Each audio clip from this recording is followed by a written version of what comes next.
As we begin a new Congress, I stand here ready to work with you to achieve historic breakthroughs for all Americans.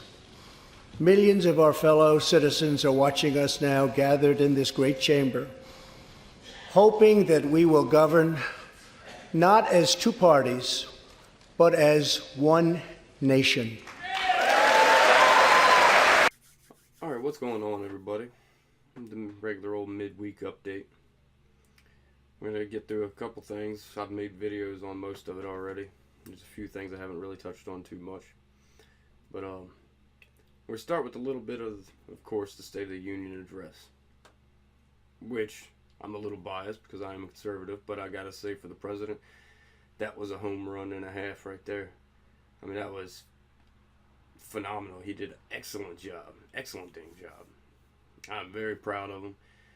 It could have went many different directions, but he really got the unity and the bipartisanship that should be happening. I think he nailed that message home that that's what needs to happen. Everyone needs to stop with the bickering in between parties and all that and really focus on what's good for the country as a whole. He did a fabulous job. I mean, it was perfect. Couldn't really ask for no better than that. I mean, he had people on both sides of the aisles standing up and clapping and cheering. At one point, which came to an utter shock to me, there was a small smidgen of hope with old AOC. She said USA like 2 or 3 times during the chant. Blew my mind, but then she did put her head down as if in shame for doing it. I didn't care for that right after she did it. But yeah, it was a phenomenal speech.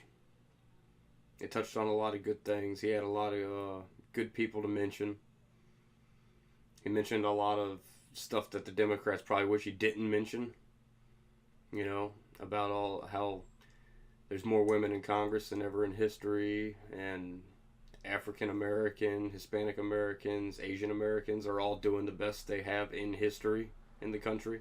I'm sure they don't like to hear that because they like to constantly say that the economy's bad, it's hurting the middle class, this, that, and the other, when in fact, it's what they're saying is completely false. But yeah, I think he hit the nail on the head with that one. So I don't want to go too much into that because there's already been so many people commenting on it. So I'll just say it was a win. It was a win for everybody. That was a win for the country. It was a very motivational speech. I think he did a hell of a job. All right. Our next little story we're going to get to. I think you have now heard of these guys. Alright, so the first guy in those pictures was Virginia Attorney General Mark Harrington. Well, he and a couple of his buddies were at a party in college in 1980. He was 19. And they dressed up in blackface as some of what he called their favorite rappers at the time. So, at least he has come out and admitted it by himself, I believe. I don't believe anyone put this out there. I think he came out and admitted that he did this without question. It was wrong, blah, blah, blah. Yeah, so, and he also said that he understands if the Democratic voters in Virginia want him to step down and resign, that he would be willing to do that, which is a step up from Ralph Northam. So I give him a little bit of credit for at least coming out on his own, admitting his mistakes, and now he's pretty much saying it's up to my party to decide whether they are going to allow me to stay or not. I commend him on that. Yes, he shouldn't have did what he did, but he admitted to it. And he was quite a bit younger than Northam was at the time. Let's just get into Northam, because this guy's he's a real joke. He's a real piece of trash. I don't like Northam. I don't think now many people don't like Northam. He's a liar. He's proven to be a liar. He came out first when this photo first surfaced. He came out and said, "I apologize for being in that photo. I don't know what I was thinking, blah, blah, blah." And then pretty much a day later, he came out and said, "That's not me in the photo." It's like, but you already admitted to it being you in the photo, and it's your page in the yearbook. And now there's allegations that there are more photos of him in that same yearbook dressed in racially nasty photos. I mean, come on now. I don't know what he's thinking. He doesn't seem to make a whole lot of sense on anything. I mean, that radical abortion bill he was trying to pass, which I actually got into a conversation about someone online about. In 2002, there was a bill that protected fetuses of a certain age, a certain time in the womb. Yes, that happened. And his bill was going completely against that ruling. So I don't get where he was really trying to go with this. I don't know if he was just trying to make a name for himself, but it really backfired. Because now he is pretty much the king of infanticide. And he will be seen like that for Republicans in Virginia for a long time, probably forever. But yeah, this guy's something else. And then I had that cringe-worthy interview with him where they asked him if he could still do the moonwalk, and he actually looked around to see if there was enough space, and his wife had to be like, "Hey, no, inappropriate timing, buddy. Are you stupid?"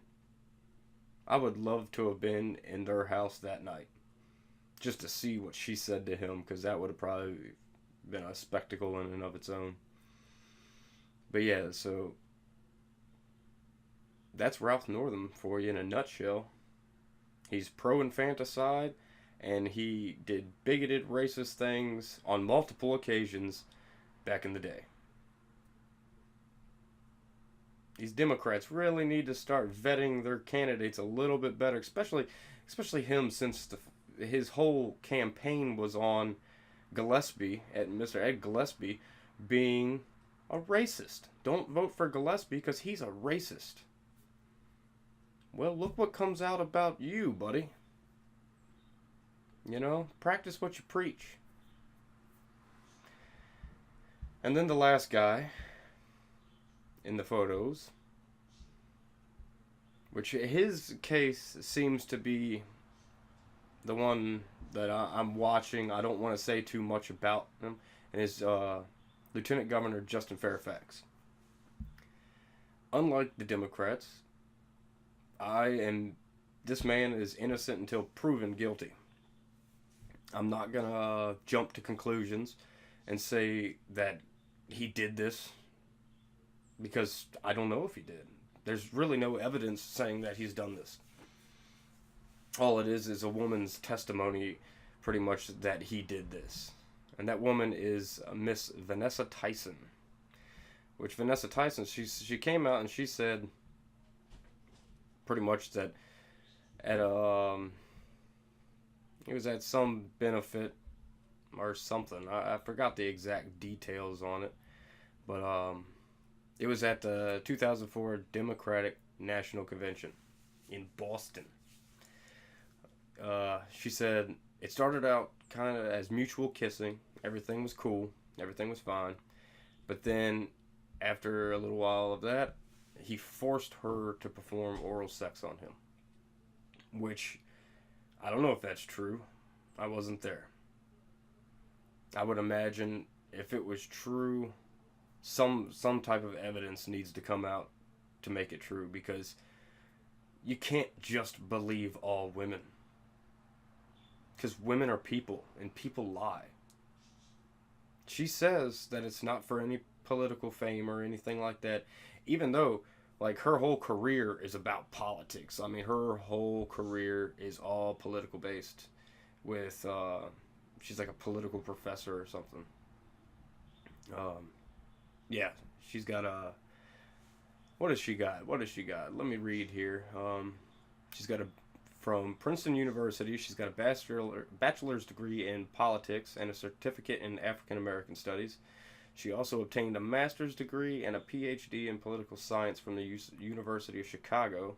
She is currently on leave from Scripps for a fellowship at Stanford University's Law Center for advanced studies in behavioral science, where she will be researching the politics and policies surrounding sexual violence against women and children in the United States. Now that right there is suspect to me. Because she says this isn't to get any political fame or anything like that, but yet her whole student career and everything has been nothing but politics and researching.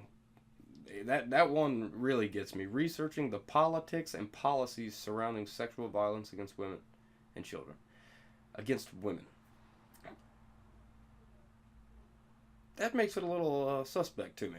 I'm really curious about that.